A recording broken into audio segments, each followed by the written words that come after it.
గంగాదేవి భూమి మీదకి సంక్రాంతి రోజున వచ్చింది అని మీకు తెలుసా? పూర్వకాలంలో సగరుడు అనే మహారాజు ఉండేవాడు. ఆయనకి ఒక వరం వలన 60,000 మంది కుమారులు ఉంటారు. ఈ కుమారులకు అహంకారం మరియు గర్వం చాలా ఎక్కువ. ఒకసారి వీరు కపిలముని ఆశ్రమం దగ్గరికి వస్తారు. ఆయన ఎన్నో ఏళ్ల నుండి శివుడికి కఠోరమైన తపస్సు చేస్తూ ఉంటారు. తపస్సు చేస్తున్న ఆయన మీద వీరందరూ ఏలన చేసి ఆ ముని పైన నీరు చల్లి ఆయన తపస్సుకి భంగం కలిగిస్తారు. అన్ని సంవత్సరాల నుండి తపస్సు చేస్తున్న కపిలముని ఒక్కసారిగా కళ్ళు తెరుస్తాడు. ఆయన కళ్ళ నుండి అగ్ని జ్వాలలు వచ్చి ఆ 60,000 యువరాజుల మీద పడతాయి. అంతే, వెంటనే ప్రతి ఒక్కరూ అగ్నిలో కాలి బూడిదైపోతారు. మీ ఆత్మ శాంతి కలగాలి అంటే మీ బూడిదల మీద గంగాదేవి ప్రవహించాలి అని కపిలముని చెప్పిస్తాడు. అప్పుడు సగరుడికి ఏం చేయాలో తెలియక మొత్తం వారి వంశంలో ఉన్న ప్రతి ఒక్కరూ గంగా నీరు భూమి మీదకి రావాలి అని మహాయజ్ఞాలు చేస్తారు. ఎన్ని సంవత్సరాలు యజ్ఞాలు చేసినా కూడా గంగాదేవి వారి భక్తికి మెచ్చదు. ఎందుకంటే వారి కుమారులు చేసిన పాపము చిన్నది కాదు, వీరికి మోక్షాన్ని ఇవ్వకూడదు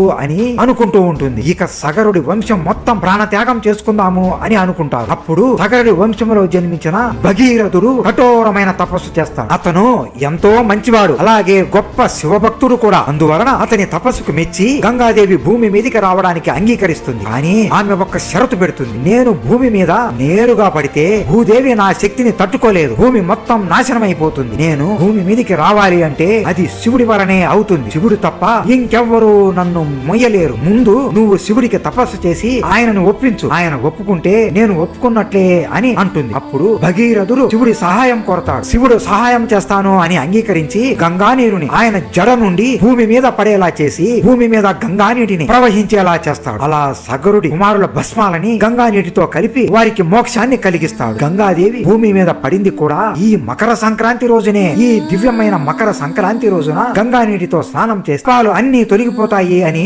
వరం ఇస్తుంది. అందుకే చాలా మంది ఈ రోజు గంగా నీటితో స్నానం చేసి జీవితంలో చేసిన పాపాలన్నిటినీ పోగొట్టుకుంటారు. ఇంకా సంక్రాంతి వెనుక చాలా కథలు ఉన్నాయి. అవి తెలుసుకోవాలి అంటే మన ఛానల్లో పెద్ద వీడియో పెట్టాము, వెంటనే చూసేయండి. అందరూ చెప్పండి హర హర మహాదేవ శంభో శంకర్.